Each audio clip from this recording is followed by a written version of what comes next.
From a Latin American point of view, the language used by the Trump administration that, we'll run the country, we'll take their oil, activates a sort of intuitive reaction about, defending our resources. Sort of like a nationalism Of that course. would be natural in any country. Of course. Even if Venezuela eventually stabilizes, the idea that South America is insulated from great power military intervention exists no more.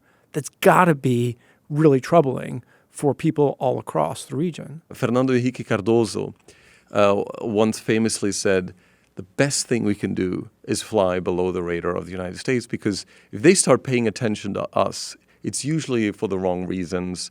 It's the wrong kind of attention. I was like, I could talk for hours. I was like, that was fantastic. I was like, at some point you would like say, no, let's go for lunch. I was like wondering if they'd bring burgers.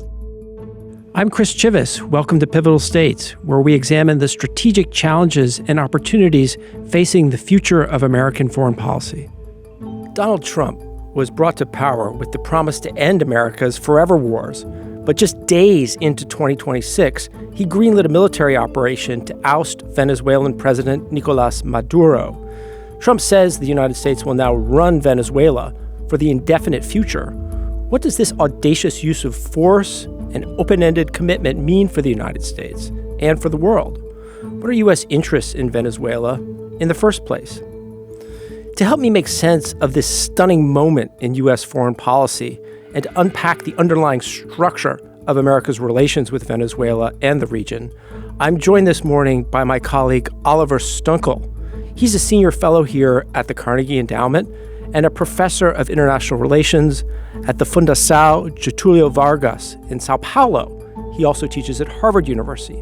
He's one of my favorite analysts of the region, and I'm so glad to have him here with us. Today, we're going to focus on the bigger story of U.S. national interests in Venezuela. But I'd like to note that at the outset, we're recording this conversation on the morning of January 8th, which is only a few days after the United States launched its operation to capture Maduro, who now sits in a New York prison awaiting trial. Oliver, so happy to have you here with us. Thank you for having me. So I thought it'd be interesting if we started off sort of on a personal note. You are a Brazilian from Latin America. When you woke up on Saturday morning and heard the news about the operation that had taken place overnight, how did you feel?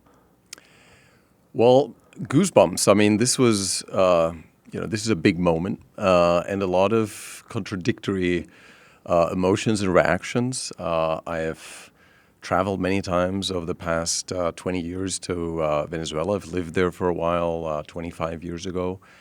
And I've been following the trajectories of many friends from Venezuela. Many of them have left the country. And these are, very difficult stories and, a lot of hardship. Seeing the end of the Maduro regime, of course, was celebrated by many, and I can understand that. Yeah. At the same time, of course, the way it happened is also unsettling because ideally you overcome authoritarian regimes by domestic mobilization. I mean, we've been through that, right? Brazil has done it in the 80s. Sure. Chile has done it. And we know, how external intervention can produce all sorts of unexpected problems down the road. It reduces the legitimacy of future governments and all that. So as I was sitting there on Saturday with my wife and, my son was like, what's happening? Because we were, starting to make phone calls and, he was like, is this good? Is it good? I'm like, I don't know. Let's see. But it's nothing.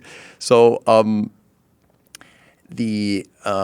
think that there's mixed feelings across the region because everybody wants Venezuela to succeed. Right. It's a country that has so much potential. It's not only the oil, it's a fantastic society. It's geographically placed in a central region. I mean, this could be, central node of the Americas. I mean, Caracas could have become really a center of the Americas. Stability, spreading wealth throughout the region. Exactly. And really a center of innovation also to move beyond, to diversify the economy. So it's got all the potential. And yet, it's been a basket case for such a long time and producing all sorts of negative effects, not only in Venezuela, but across the region. And yet, you have this hugely, controversial case of a U.S. intervention, which, is not backed by international law. And now the countries in Latin America are like, well, if this succeeds, wouldn't this embolden Trump to try similar things in other countries? So there's a weird incentive now, and sort of it's kind of unclear even for scholars, but also for people in government. And I, of course, over the past days spoke to many diplomats across Latin America, and everybody's sort of ambiguous and say, what do we actually hope for now? Of course, we hope for Venezuela to stabilize and to become more prosperous, but at the same time, an immediate success would actually increase the chances that this happens elsewhere with consequences for our national security, for sovereignty. Because what's emerging now, of course, raises a lot of question about Venezuela's autonomy, its sovereignty, and that has been a key driver of politics in Latin America for a long time, is the attempt to reduce outside interference. And especially the interference of the United States of America. The Monroe Doctrine, especially the Roosevelt corollary, which justified frequent intervention, at times using military force, overtly so, particularly in Central America, but also in covert fashion, like in Chile, for example, or in Brazil, in the 60s and 70s. So a lot of mixed emotions, I think. Yeah.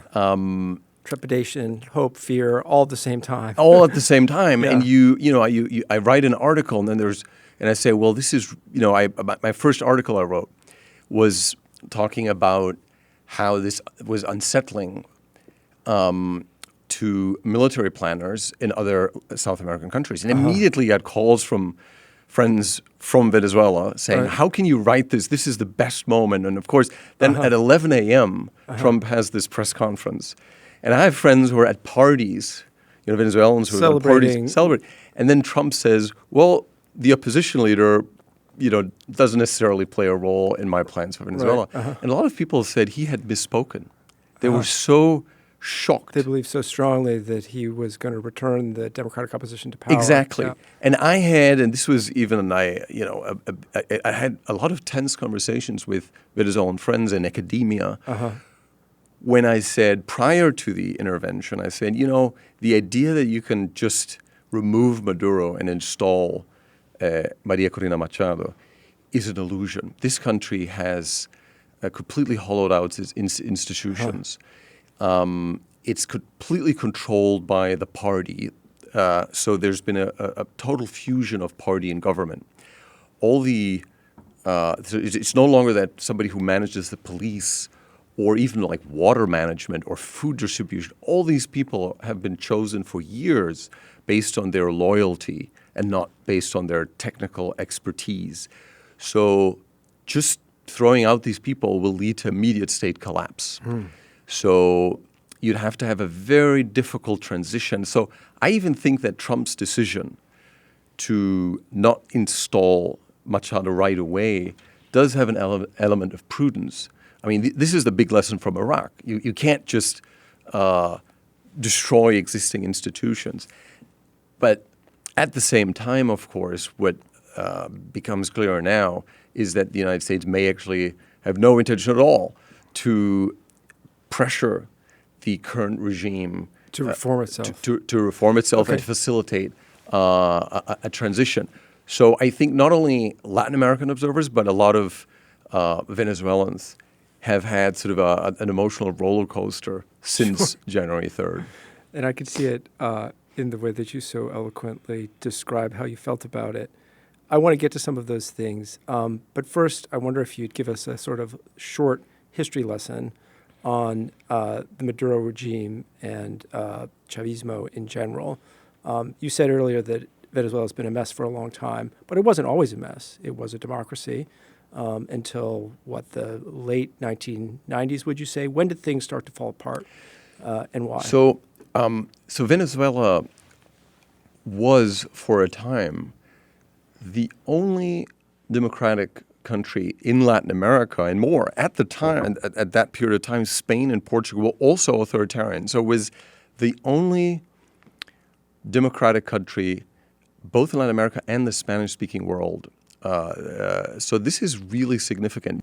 So there was a time that Caracas was, a hub of, dissident activity where people talk about how to spread democracy to other countries in the region.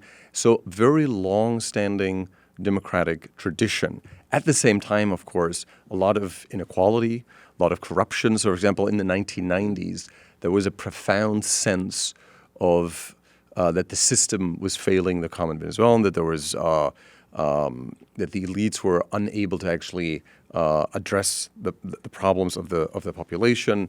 You had a military coup led by Chivvis in 1992. It failed. He was imprisoned, but he was able to project himself as kind of the anti-system candidate who would clean up the system, kind of similar to Bolsonaro in Brazil later. Kind of a military man who was an anti-politician, even though he was convicted and imprisoned. With that, he comes onto the national scene, later pardoned, and then wins the election in the late 1990s. And at the time, it must be said, Venezuela was seen by many experts as a very corrupt country. Right. Also in sort of rankings, it appeared as such. But yeah, it was a democracy. It was a functioning democracy. But I think it's always important, these sort of populist anti-establishment candidates don't emerge in fully functional democracies, right? I mean, these people don't come out of nowhere. Right.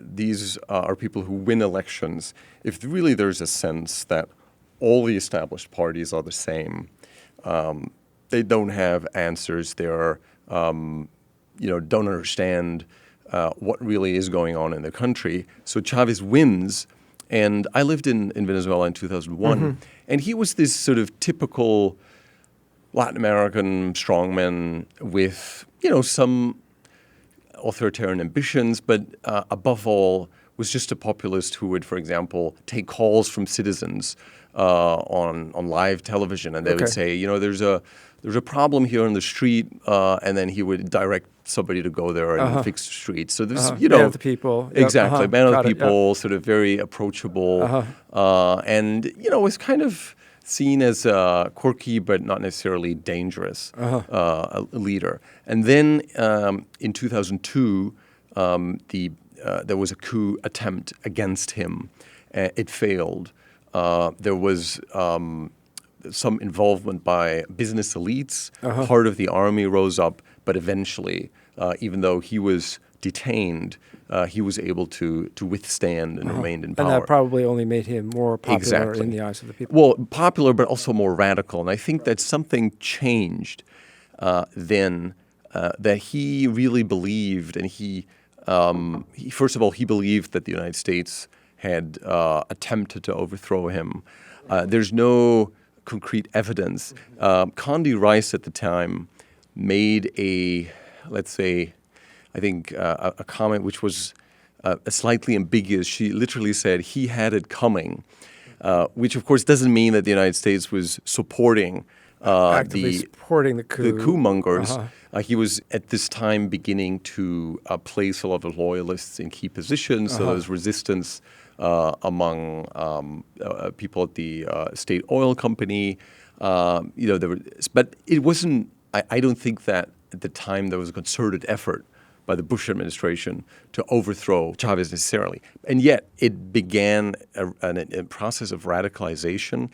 And the first, I think, clear signs of an authoritarian trend occurred after Chávez's re-election, when in the following years you had attempts to silence or pressure the judiciary, and change of the constitution, concentration of power, and then this very typical playbook we know from how democracies die is that there was increasing pressure on civil society, on the media. You had Chávez allies who bought up newspapers, the cancellation of licenses for TV stations.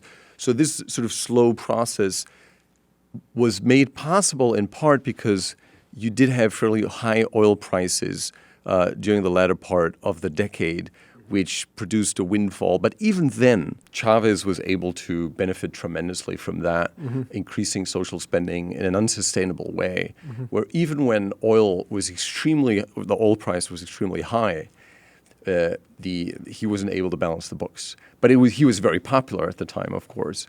And everybody knew that at some point this would collapse. And I think sort of starting in the early 2010s, it was fairly obvious that Venezuela was transitioning towards authoritarian rule. Chávez died of cancer, and Maduro, the second in command, became president in 2013.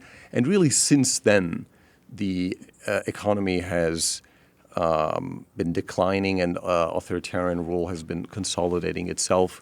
We now have about 8 million Venezuelans outside of the country, which is a fourth of the entire population. That's amazing. That's amazing. And that is also important to point out. These are the most capable people. These are the people with international connections. So when you think about rebuilding the country, right, the human capital has been drained. Exactly. Yeah. And a lot of these people are very qualified, so they have good jobs. Yeah. So will they come back? It's Sure. very unclear. Yeah. So I think the decline of Venezuela has, as I said, been fairly gradual, predictable, but Venezuela has always been too big and autonomous for other South American countries to actively, for example, support democracy in the country and pressure the country to stop its authoritarian drive. So it's quite interesting that you've had, anti-democratic forces in Paraguay, for example, and Brazil was able to contain them. Or you had democratic crises in Ecuador, and regional actors were able to contain them.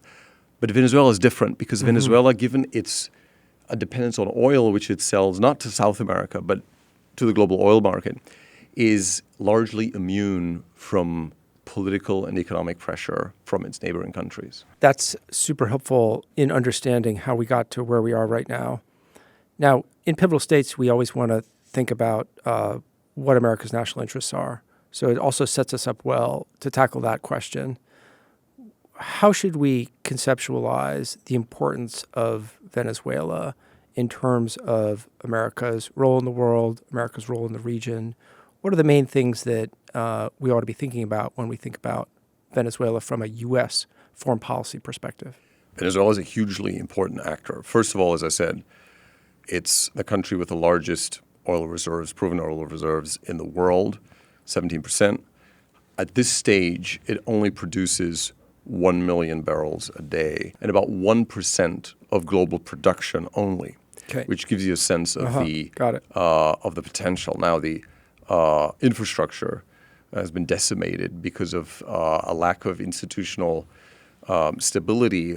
Oil companies are very reluctant to invest. There have been sanctions, U.S. sanctions on Venezuela, making Venezuelan oil exports to the United States difficult in the past only through special licenses, and Chevron has been operating throughout in the country. Also, you had a flight not only of investors but experts, which ran the oil industry. Talented engineers that are needed in order to make the oil come out of the ground. Yeah. Right. So that is a first key issue from a strategic point of view. The second is, of course, the migration issue. Yeah. Explain how that's, you've touched on it a little bit, but explain how that's linked to the challenges that the United States has faced at the southern border.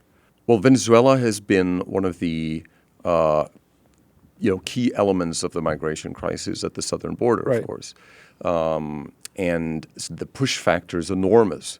And I've seen this. I mean, initially you had the most qualified people trying to migrate to the United States with graduate degrees and friends who lived in America. Then came people who worked in the public administration, had like an accounting degree, were some of the middle management at maybe a city hall of a smaller town, were trying to move out. And then you had these people, taking their family members, and at the end you had whoever was able to physically actually leave the country try to get out, even if that meant going to Peru or Colombia or Brazil, oftentimes in harrowing conditions and facing great risk. And just creating some degree of instability in those Absolutely. regions, which then contributed to the general conditions that, made for this push that we've seen towards the Totally. southern border These are in the very last few vulnerable years, yeah. people to, smugglers, to organized crime, Right. producing instability and even political tensions and domestic backlash across the region. So you had anti-migration rhetoric in Chile and Peru and Colombia, but especially, of course, most of them seeking to migrate towards the United States, putting a lot of pressure on all the countries along the way. Along the way, right. Producing instability there. Many who got stuck at some point weren't able to enter the region for a long time, including the southern border. So that's been a key issue.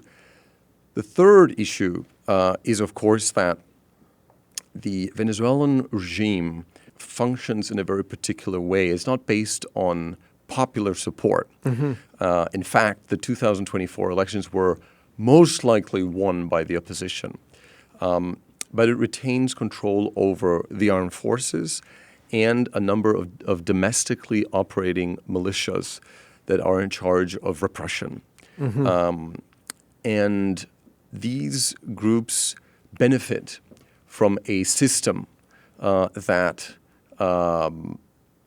is acting both in the illicit and illicit economy. Okay. So, for example, you have in Venezuela more generals than in the United States, and that's because the Maduro government distributed economic privileges to all these people in order to retain their support, create incentive structures for them to continue supporting the Maduro government. Co-opted them, yeah. Exactly. Right. So, for example, you had a general in charge of distributing a particular medicine, which was perhaps scarce, so he could sell 10% on the black market and, creating great profits.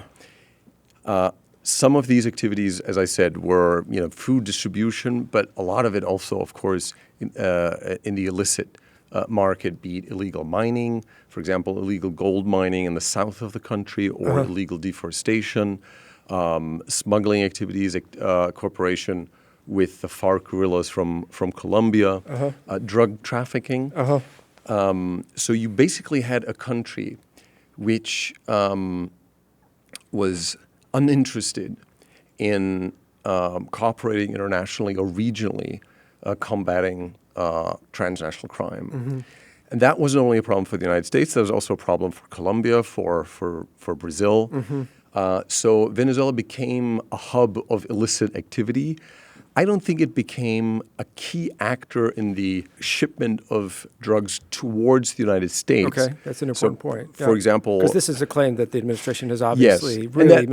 Exactly. And initially there was a claim that Maduro was heading a cartel, the Cartel de los Soles, which is basically mostly like a colloquial slang that Venezuelans and later on Latin Americans used to describe the engagement of armed forces in the drug trade. But it's not really a formal cartel like Sinaloa cartel in Mexico, for example. And now that Maduro is detained, the Justice Department has actually stepped back from this accusation and has said that he's actually not the head of Cartel de los Soles because they would have to prove that, and it's very difficult to prove. So I think that was mostly kind of to mobilize U.S. public opinion, perhaps to justify the military action.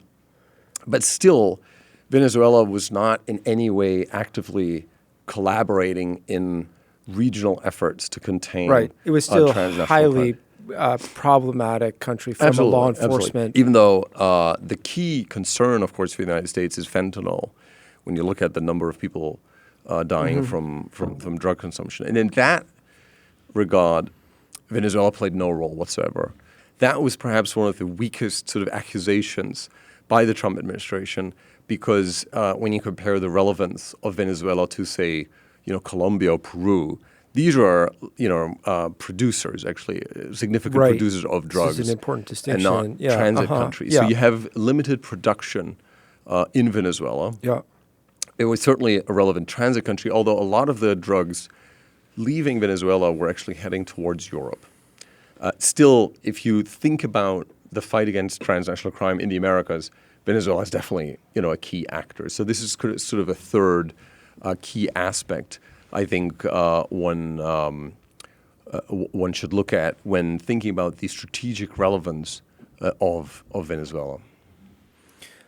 One of the issues that has come up recently, and actually for those who have been in the national security world for a while, is the role of Russia and China in Venezuela, even Venezuela's relations with Iran, a group of countries that are sometimes referred to, if you include North Korea, as CRINC, and especially in the last few years have been increasingly viewed as America's main adversaries in the world.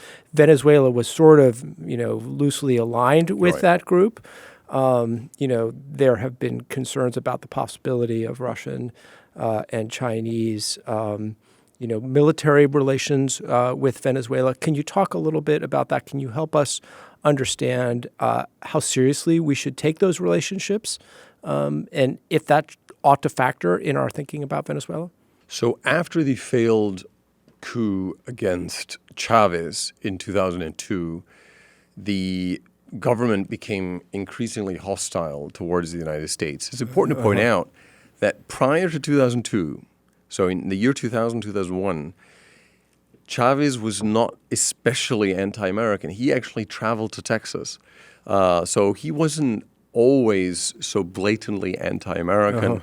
But particularly after 2002, that changed a lot. And then, of course, he became kind of a linchpin of anti-imperial rhetoric and, made his entire persona and the way he governed about resisting and mobilizing and inspiring a lot of people across the region. I mean, he, despite Venezuela being a much smaller country than Brazil, for example, emerged as one of the most visible Latin American leaders in the world, railing against the United States. So that, of course, produced a lot of tension. For a long period of time, though, Venezuela continued to be continued to send most of its oil to the United States. So Chavismo was also sort of pragmatic in that sense and used anti-American sentiment to mobilize the public, but still had a deep-seated and fairly stable trade relationship with the United States. However, with time, Venezuela began shifting its trade patterns more towards China. So it began to export more and more oil to China to attract investment also from China in order to reduce its reliance on the United States. And that, of course, then was aggravated by sanctions under the first Trump administration, where you had a dramatic reduction of Venezuelan oil exports to the United States.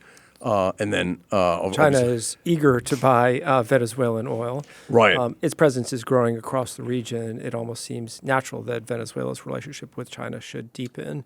Right. You had a radicalization also of Venezuelan foreign policy, of Venezuela projecting itself as one of the key adversaries also in the multilateral sphere of the United States. Right.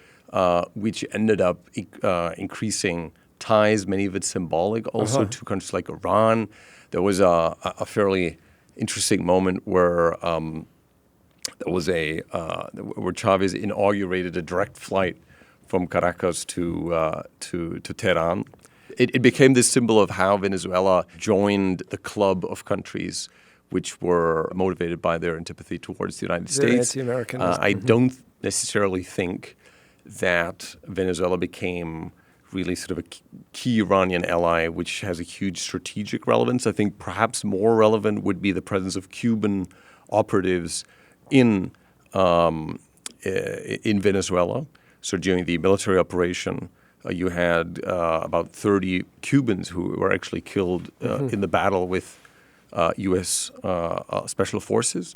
And Venezuela sustained economically the Cuban regime, which is, of course, also, very much motivated by its resistance and its anti-American posture. So I think that added to a perception of Venezuela being part of a group of countries. It seems to me, it has always seemed to me from a U.S. perspective that it would be very problematic if a country like Venezuela were to develop serious military ties with China, Russia, or any other of America's major adversaries in the world.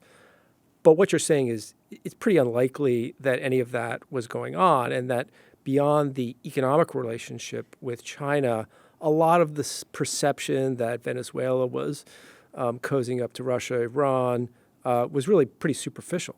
Yeah, I mean, you did have the presence of Russian military equipment.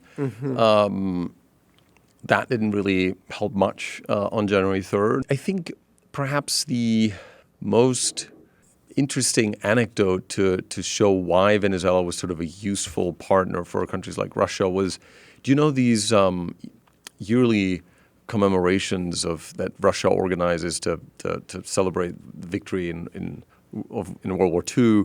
And increasingly, for example, Putin was isolated after the invasion of Ukraine. Right. So back in the day, you had Western leaders who would actually attend and that no longer happened.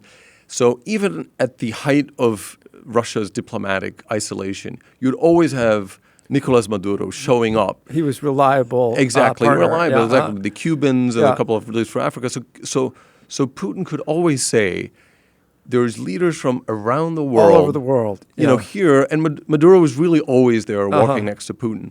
And I think, even though that may sound superficial, I mean, that's kind of a very practical usefulness of this partnership with Venezuela for the Russians, who don't need Venezuelan oil, for example. But it's a country that reliably votes against the United States, that votes with Moscow. It supports Iran diplomatically, which is home to a couple of media platforms that are very anti-American and embracing the Russian narrative about the war in Ukraine. So, I think that these are more likely benefits that sustained that relationship rather than, let's say, the presence of. I mean, I'm sure you've had the presence of Russian intelligence officials occasionally in the country, but I think from a military perspective, I wouldn't say that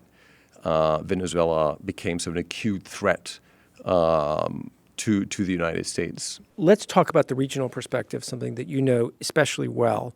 How are other countries across Latin America responding to Trump's actions in Venezuela? We've seen statements of condemnation from governments, around the region. But can you sort of, help us understand what kind of conversations are going on in Latin American capitals right now? So, in order to make sense of the reactions, it's important to keep in mind that Venezuela is the most polarizing issue in Latin American debates because, Chávez was so visible and so controversial and so divisive that, you had people on the left who said, whatever he's doing is justified because of, or all the problems Venezuela has because of the Americans.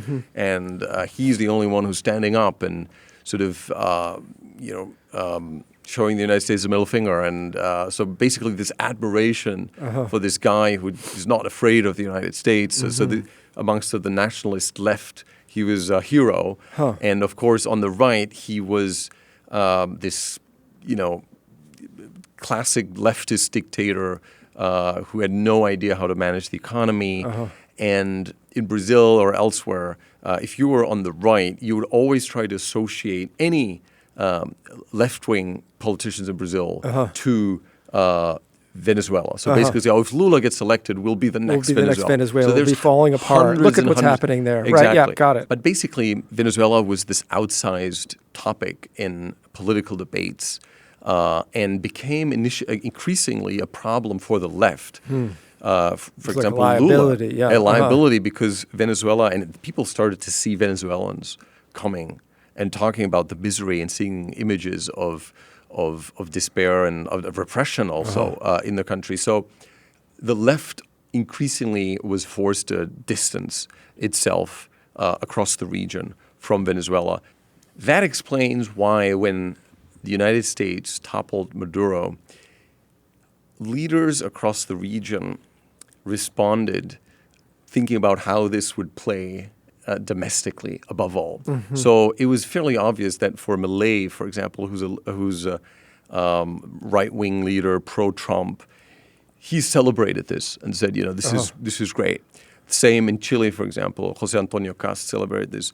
Lula couldn't say, we stand with Maduro, of course, because he wants to get reelected. But you basically still have, you still had a division of conservative leaders seeing this in a more positive light when it happened, and left-wing leaders being more critical. However, behind closed doors, even in countries whose presidents celebrated this, there was a lot of concern of what that means for national security more generally, especially because Trump didn't say, here is the main reason why I'm doing this.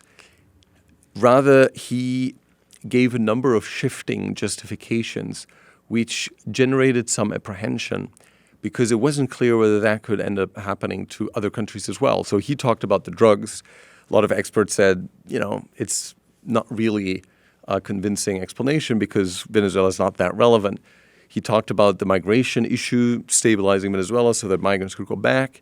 He talked about occasionally some of the senior officials in the government talked about democracy.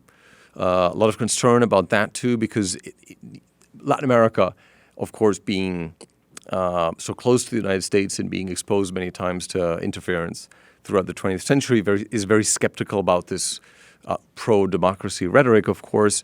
Then you had, the rhetoric about ties to Russia, Iran. Then you had the oil rhetoric. Brazil sits on 20% of the world's proven reserves of rare earths, for example. Mm-hmm. So as a Brazilian military planner, you look at this and say, okay, he toppled Maduro to have access to the oil.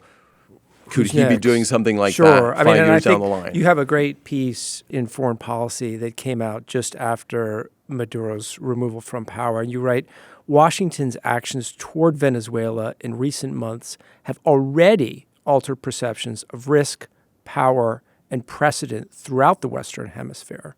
Even if Venezuela eventually stabilizes, the idea that South America is insulated from great power military intervention exists no more. That's got to be really troubling for people all across the region. Absolutely. And I think that there was a perception that this period had ended in the early 1990s. You still had the Bush administration intervened in Panama in 1989 and removed Manuel Noriega from power. Mm-hmm. Panama actually stabilized, is today one of the big success stories. But after that, the U.S. rhetoric and action was very much about collaboration, about multilateral engagement, seeing eye to eye, increasing trade ties. Mm-hmm. Some would call it also benign neglect. A lot of presidents stopped paying attention to Latin America. Right. And that, in a weird way, was being criticized, but also seen as something potentially positive. Fernando Henrique Cardoso once famously said, the best thing we can do is fly below the radar of the United States, because if they start paying attention to us, it's usually for the wrong reasons. It's the wrong kind of attention. So we're a partner, but we're not on the top of everyone's mind in the White House, and that's a good thing. And in retrospect, you could say, well, there were issues, of course, and Latin America was unable to stop the slow motion catastrophe unfolding in Venezuela. Mm-hmm. But it was also, from a geopolitical point of view, a fairly tranquil period because all countries in Latin America were largely free to pursue their relations with, the Americans, with the Europeans, with the Chinese, with the Russians, with Africa, without actually having to think about the geopolitical ramifications of that. You did have some rhetoric sort of during the first Trump administration and then also during the Biden administration, some concern about Latin America's excessive dependence on China. Right. But it wasn't really about, stop dealing with China or else we'll use military force. I mean, the Trump administration during the first term put some pressure on Latin American countries, for example, to stop using Huawei as a component provider of 5G telecommunication networks. But that wasn't unique to Latin America. Exactly. Yeah. And all countries in Latin America firmly declined and said, we understand that this is not in America's interest, but we prefer to work with the Chinese. And that was it.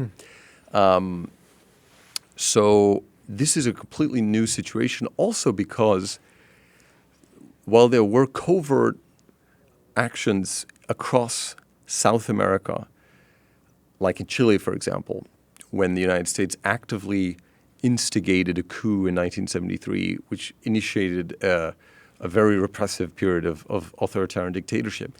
This is the first time that you had overt military action to topple a leader in the history of South America, with U.S. special forces snatching a leader. So it's got some unsettling optics, of course, to leaders, particularly because Trump then said, well, maybe Petro's next, and be careful. The Cubans also need to be careful. So this is not something restricted to countries that are imploding economically or politically or are, authoritarian regimes. I mean, Trump made this comment about a democratically elected leader in a country that, is far from perfect. Here you're referring to Colombia. Exactly. Yeah. But which is, electoral democracy, and there will be an election coming up. For now, there's been a de-escalation, and Petro spoke to Trump.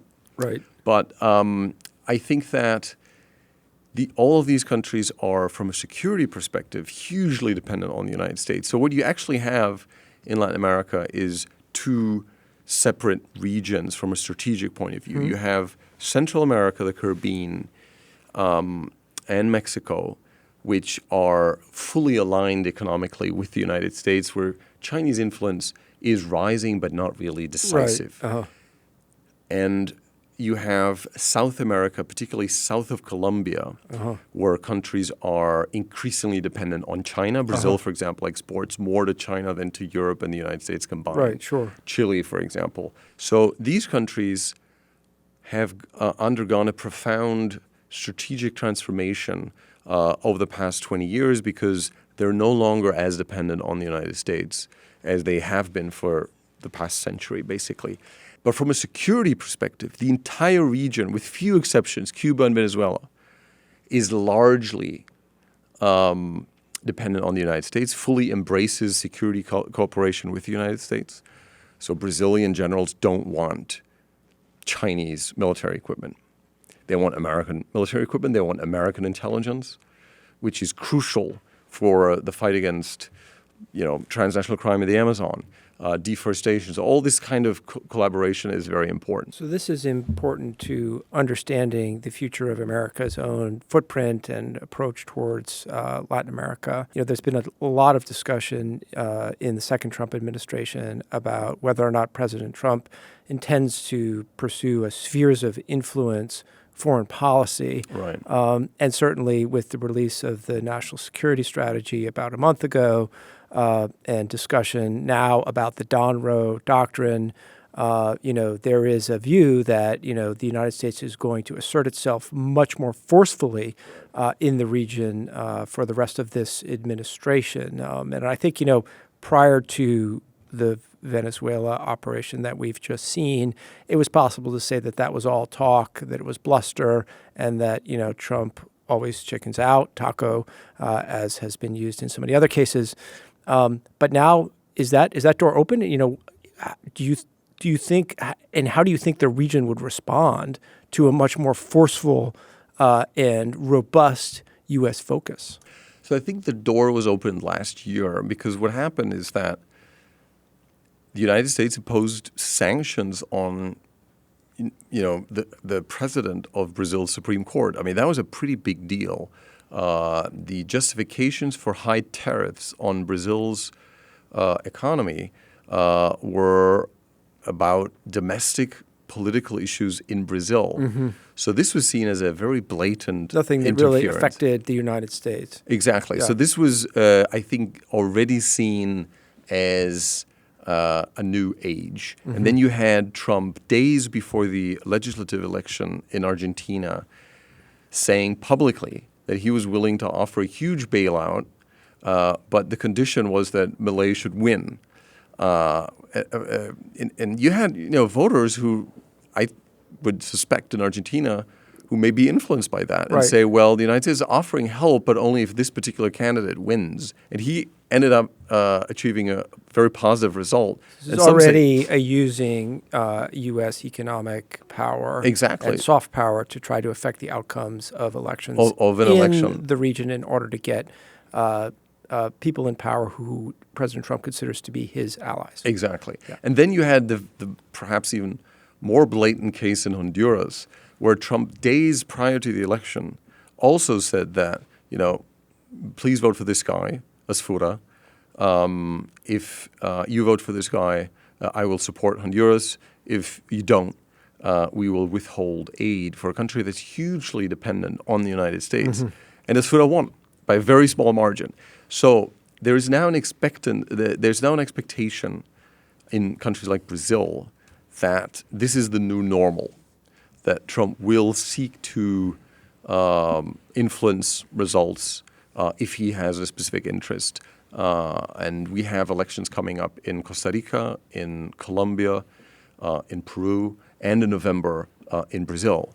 So there's now a lot of apprehension about what that means, for example, for protecting these countries from outside interference in the electoral process. Not necessarily through meddling with the electoral system per se, but through a tweet.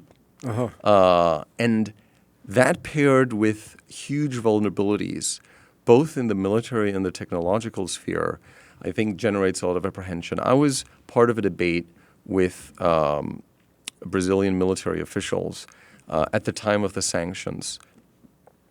And one official said, since this has been happening, I've been looking at our vulnerabilities vis-a-vis the United States. And I realized that most of our data stored by the government is in data centers in Virginia. The entire healthcare system, the public healthcare system of Brazil, all the data is stored in Virginia. He said, so I thought it was really interesting. He said that, they could switch off our access to this data. And also a lot of people in the legislature who were briefed on this realized that the United States can basically stop sending software updates to the Brazilian military, and their planes will no longer fly. Yeah. And that's just the reality. I mean, so you can't change that in the short term, and I think it would be a mistake to expect some of these countries to now drop everything and say, let's embrace China. Brazil doesn't want that either. And the current government, even Brazil, despite occasionally embracing an anti-American rhetoric, has been very clear that, for example, doesn't want to join the Belt and Road Initiative because it really genuinely believes in a strategy of what it calls multi-alignment, which is to preserve ties, and that overt resistance is not the solution. And I agree with that. I think that, if anything, Venezuela also shows that this sort of confrontational approach is very dangerous, and it's not helpful at all. Rather, I think you either, and this is going to be, I think, the case for all of Central America, Mexico, and a number of perhaps South American countries, you bandwagon, so you embrace U.S. leadership and seek to extract some benefits by being a reliable partner to the United States, or you don't overtly balance, or you don't overtly embrace resistance, but you kind of you fence it. You fence it. Yeah. You kind of occasionally drag your feet. You sometimes kick things into the long grass. You don't really cooperate and all the things. The problem that interests me is, as you pointed out, I mean, the Brazilian economy has become very intertwined with the Chinese economy. There's an enormous amount of demand for Brazilian lumber, food. So if the United States is going to try to push back against Chinese influence in Latin America, which is mostly economic, and yet at the same time take more responsibility, implicitly at least, for the future of the region. Can it do that without creating real economic difficulty for countries that are now so intertwined with the Chinese economy? It depends on what the Trump administration's ambitions are. So Brazil will not stop selling soy or iron ore to the Chinese, in part because these are structural factors. I mean, there's a massive economic complementarity between China and numerous South American countries when it comes to commodities. In fact, the United States and Brazil compete to sell soy to the Chinese market. So there's no conceivable scenario in which the United States could pressure Brazil to stop selling soy to the Chinese. I don't think that's what the Trump administration actually wants. I mean, it understands that you'd have to completely control South America's trade relations, which is not something I think that's possible in a realistic scenario. Now, what I think the new national security strategy points out is that there's a couple of issues, strategic assets that the United States is interested in. And it doesn't actually talk exactly about what these are, but I suspect they're ports, energy infrastructure, telecommunication infrastructure perhaps, military bases, things like that, where I expect the United States to increase pressure on countries to not fully integrate into China's, for example, digital ecosystem, because they're seen, or port ecosystem, logistical ecosystem, because that's seen as a threat to U.S. national security. It's going to be a delicate balance for many of these countries. Exactly, because, and this is, I think, important to point out, are there American companies willing to build large ports? I don't know, but I mean, the ones we're seeing are mostly from China. Yeah. Right? So for a country like Peru, I mean, the Chinese just opened a massive container port, which will be crucial to connect Peru economically to China. So same for, let's say, the electricity network or roads cutting through the Amazon or all that. I mean, there is a perception in Latin America that the country most willing to do these kinds of things is China. Let's turn back to Venezuela and the future there.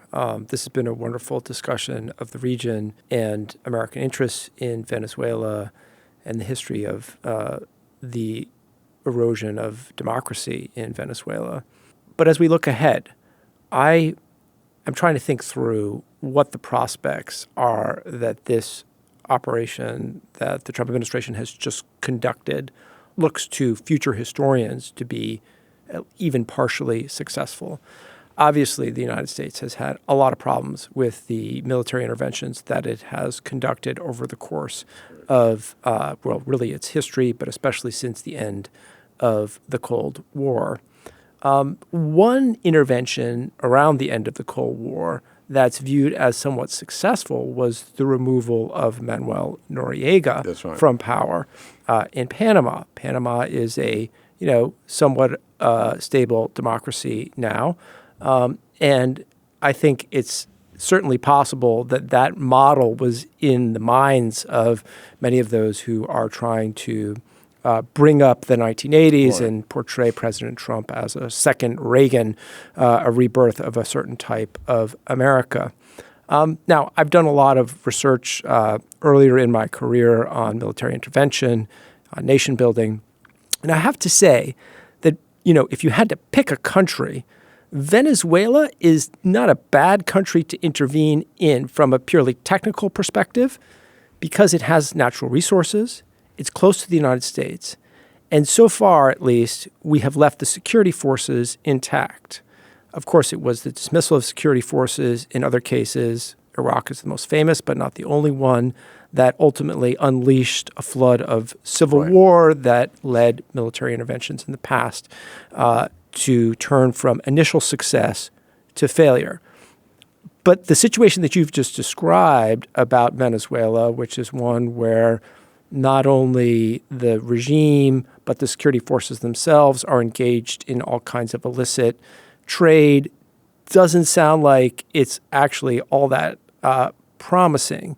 So how should we be thinking about the future of Venezuela? Where do you think there's some room to hope that this will not lead to a further deterioration of conditions in the country? And what are the things that you think are going to be the biggest obstacles? I think that the Trump administration's decision to not install Maria Corina Machado was a prudent one, actually. And I should just say, this is speaking as someone who studies democracy, right, and is very, obviously favorable. Of course. I would love to see a democratic, prosperous, and stable Venezuela. Yeah, and we all would. And at the same time, I had very tense debates with Venezuelans about that prior to January 3rd, because they said all that's necessary is to, quote unquote, liberate Venezuela from Maduro. So if you take him out, just, the opposition leader can fly in and we're democracy. And I said, we've heard that story so many times before. Right. I just have to say, it just doesn't work like that. And I think that is of course unrealistic. Now, having said that, the Trump administration has now signaled no clear intention of how it will go about this process. And that's, of course, troubling, because you may have a situation in which the current regime satisfies a very specific demand by the United States, which is to have access to oil, to be able to invest in the Venezuelan oil industry, to actually, as appears now, to actually manage not only the sale, but also the proceeds of the oil, which raises a lot of questions about Venezuela's sovereignty. So this sounds a bit like a protectorate. If the United States were to decide how to spend this money without actually having a U.S.-led administration on the ground. So there's a lot of questions about how that will actually play out.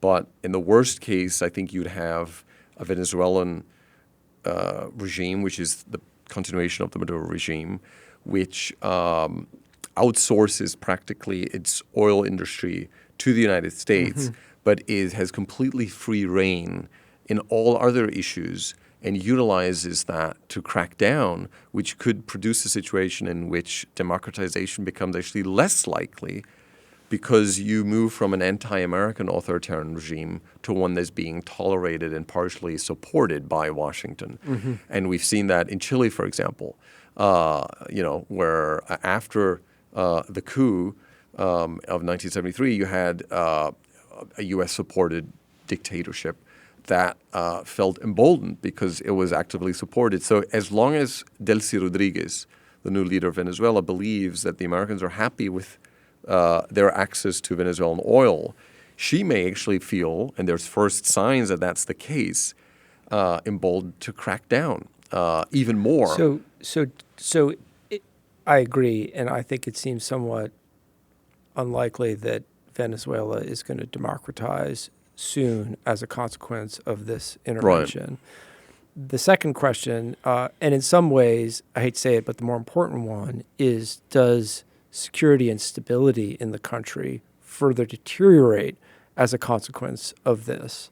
So the big question is whether U.S. engagement in the oil industry can actually help stabilize Venezuela economically, grow the pie, which would be necessary for the Venezuelan security establishment, which sustains the regime, to continue to get its share. Right. If that's the case, they may be happy with the Americans, running the oil industry, because they can continue to pursue their illicit activities, and they get a share of the proceeds. Because I suppose at least not all of the proceeds will remain in America. Right. If that's the plan, then Venezuela will collapse fairly quickly, and we have a humanitarian disaster. Right.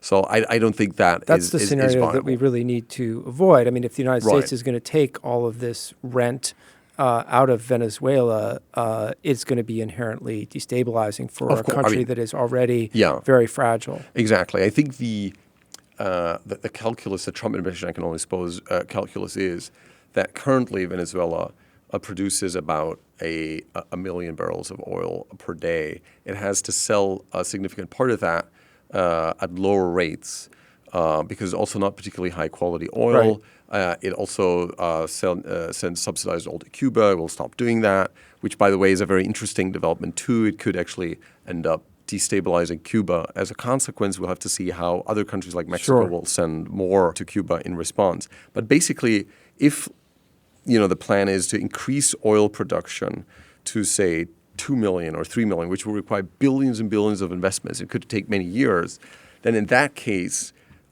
this could lead to a stabilization of the Venezuelan economy without actually engaging in any kind of political transition.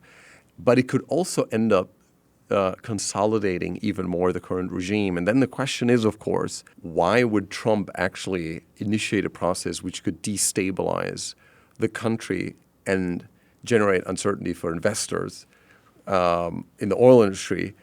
And why would the armed forces be willing to engage in a process? You're talking about democratic reforms in this case, right? Yeah. And why would it just seems so unlikely that would be a policy that this administration current administration, exactly. And the question would also be, why would the Venezuelan generals who have significant benefits from the status quo and maybe have even greater benefits if the oil industry recovers, why would they want to support a democratic transition, given that may produce,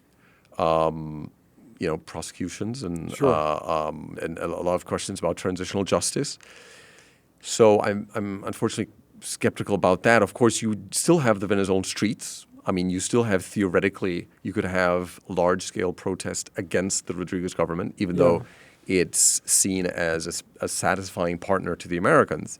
There's still... But the closer that the United States becomes to the post-Maduro regime, the more the incentive is going to be for the United States to actually not only tolerate but even support the repression of those protests. So it's entirely unclear what happens to the opposition now. But what I do think is important to recognize is that the language, from a Latin American point of view, the language used by the Trump administration, that we'll run the country, we'll take their oil, activates a sort of intuitive reaction about defending our resources. Sort of like a nationalism that would be natural in any country. Of course. And I think Trump may be sowing the seeds of the rise of somebody like Chivvis 5 years from now, 10 years from now, who will say, they are taking our oil, we'll nationalize the oil industry. And I think that, this may be part of a long historic cycle where events of January 3rd could actually stabilize the Venezuelan oil industry, but could also be the starting point of a renewed cycle of nationalism, anti-Americanism in Venezuela. Because in the end, a lot of centrist observers like myself, we've always watched Chivvis and say, he's a bit overboard, and he was always railing against America. They want to steal our oil. And now what Trump is sort of saying is very similar to what Chivvis was accusing the United States of secretly wanting to do. So, in a way, I think there's a significant risk that, not in the short term, because Venezuelans are exhausted and I think have very limited capacity to rise up, and may temporarily be content with the specter, at least, of some economic growth, perhaps. But in the medium term, I'm afraid that this will be detrimental to U.S. national interests, because you are producing a breeding ground for anti-American sentiment. And that may extend to other countries as well. So it sounds like in the long term, we may have sowed the seeds for more problems. In the medium term, it sounds like the possibility of Venezuela emerging from this as a democratic country that is an ally or partner of the United States is extremely slim, and that the actual realm of, or the spectrum of outcomes is more between a continued authoritarianism in Venezuela that maybe is a little bit more stable, maybe puts a little bit less migration pressure on the region and thereby on the United States. And so the U.S. gains in that sense. The Venezuelan people, of course, do not gain politically, although perhaps they gain economically. That may be the best outcome that we can hope for.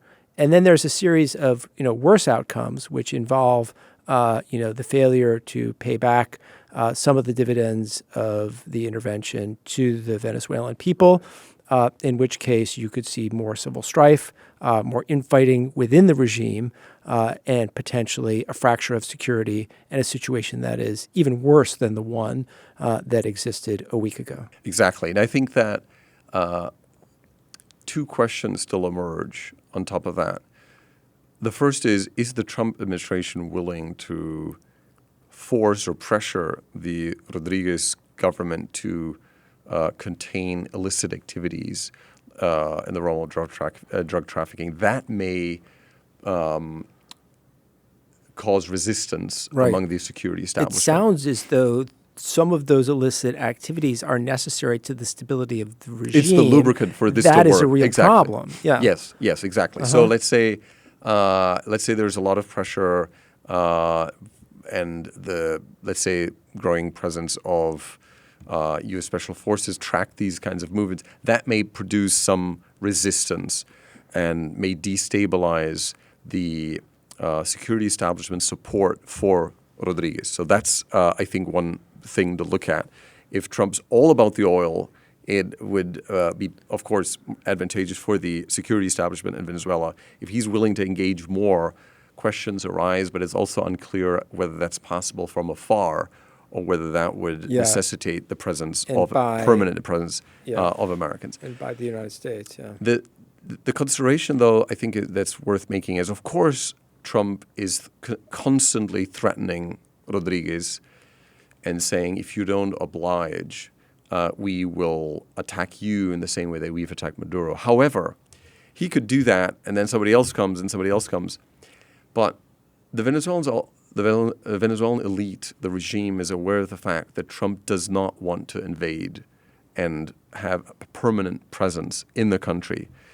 You'd need tens or if not hundreds of thousands of people on the ground, which is really the recipe for disaster because, we all know what this means. I mean, you're going to have clashes, involving soldiers. It's going to be inevitable that you have human rights abuses, all these kinds of difficulties. You put a lot of Americans at risk. So, and I think that may embolden the Rodriguez regime when it negotiates with Trump because it knows that that ultimate threat of occupation is probably not real.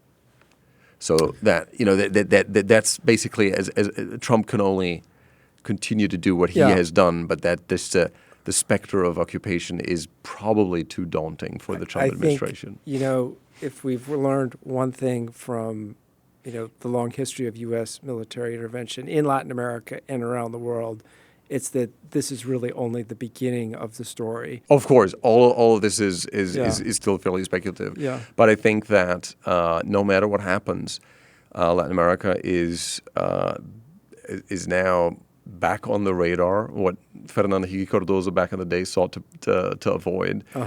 And be careful what you wish for. Exactly, and I think Venezuela is now has become a key theme for the remainder of Trump's foreign policy. Oliver, I love talking to you about these things. I've learned so much from this conversation and really appreciate you joining us here on Pivotal States. Thank you for having me. To the listeners, if you enjoyed this episode of Pivotal States or want to take issue with anything that we said, please leave a comment on YouTube or engage with the Carnegie Endowment for International Peace's American Statecraft Program account on LinkedIn or on X at CEIP Statecraft. We'd love genuinely to hear your thoughts. So until next time, I'm Chris Chivvis, the director of the American Statecraft Program here at the Carnegie Endowment for International Peace.